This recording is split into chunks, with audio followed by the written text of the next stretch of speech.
Bharat America के साथ अरबों डॉलर के डील में MQ-9 रिपर ड्रोन खरीद सकता है।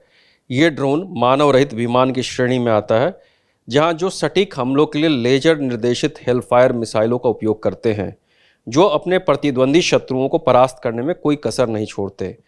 चूंकि इन विमानों को रिमोट कंट्रोल के द्वारा नियंत्रित किया जाता है, इन्हें किसी मानव चालक की उपस्थिति की आवश्यकता नहीं होती है। अपनी इस विशेषता के कारण यह टोही विमान के रूप में अत्यधिक उपयोग में लाए जाते हैं। अमेरिका ने कथित तौर पर अफगानिस्तान के काबुल में एक परिसर पर हवाई हमले के लिए MQ-9 रिपर ड्रोन का इस्तेमाल किया था, जिसने कथित तौर पर अल-कायदा प्रमुख अयमान अल-जवाहिरी को मार डाला था। मीडिया रिपोर्ट्स के मुताबिक भारतीय सशस्त्र बलों की तीनों सैन्य सेवाओं के लिए MQ-9 रिपर ड्रोन हासिल करने की तैयारी कर रहा है। हालांकि इस मुद्दे पर भारत सरकार की ओर से अभी तक कोई आधिकारिक बयान नहीं आया है। 2017 में भारतीय नौसेना ने इन ड्रोन को 2 साल के लिए लीज पर लिया था। तब से भारतीय सेना अपने प्रयोग में ला रही है। इसे हिंद महासागर में चीन की पीपुल्स लिबरेशन आर्मी के नेवी प्लान की गतिविधियों की निगरानी के लिए संचालित किया जा रहा था।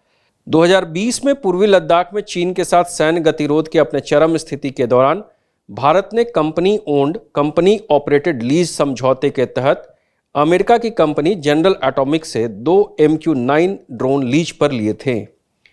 एक रिपोर्ट के मुताबिक MQ-9 रिपर की खरीद डिफेंस एक्विजिशन काउंसिल यानी रक्षा अधिग्रहण परिषद की बैठक में चर्चा के लिए सूचीबद्ध प्रस्तावों में से एक है। इस ड्रोन का इस्तेमाल निगरानी, खुफिया जानकारी जुटाने और सटीक हमले के लिए किया जाता है। इसे ग्राउंड स्टेशनों और नौसेना के जहाज़ों से भी नियंत्रित किया जा सकता है। भारत सरकार भारतीय थल सेना, भारतीय वायुसेना और भारतीय नौसेना के लिए कुल 30 MQ-9 रिपर ड्रोन के अधिग्रहण की योजना बना रही है। MQ-9 रिपर जनरल एटॉमिक्स द्वारा निर्मित है। सरकार से सरकार के सौदे के लिए अमेरिका द्वारा उपयोग किए जाने वाले विदेशी सैन्य बिक्री मार्ग के माध्यम से इसे खरीदा जाएगा। मीडिया रिपोर्ट में दावा किया गया कि हालांकि ड्रोन को भारत में तीनों सेनाओं के सेवा की आवश्यकता के रूप में स्वीकार किया गया है और यह डील कुछ समय के लिए चर्चा में रहा था। इससे पहले डिफेंस एक्विजिशन काउंसिल में नहीं लाया गया था, क्योंकि स्थानीय उत्पादन के रूप में तथा मेक इन इंडिया कार्यक्रम के तहत अमेरिका के निर्माता कंपनी ने इस पर अपनी सहमति नहीं दी थी। अमेरिका इसकी तकनीकी ज्ञान को भी भारत के साथ साझा करने को तैयार नहीं है और इसका लागत मूल्य भी ज़्यादा है। सरकार ने कथित तौर पर अन्य विकल्पों पर विचार किया था, लेकिन MQ-9 में जो विशेषताएं हैं उनसे मिलता जुलता कुछ भी नहीं दिखा। परिणाम स्वरूप जनरल एटॉमिक्स मानव रहित विमान को पुर्जे और सेवाएं प्रदान करना जारी रखेगा। धन्यवाद।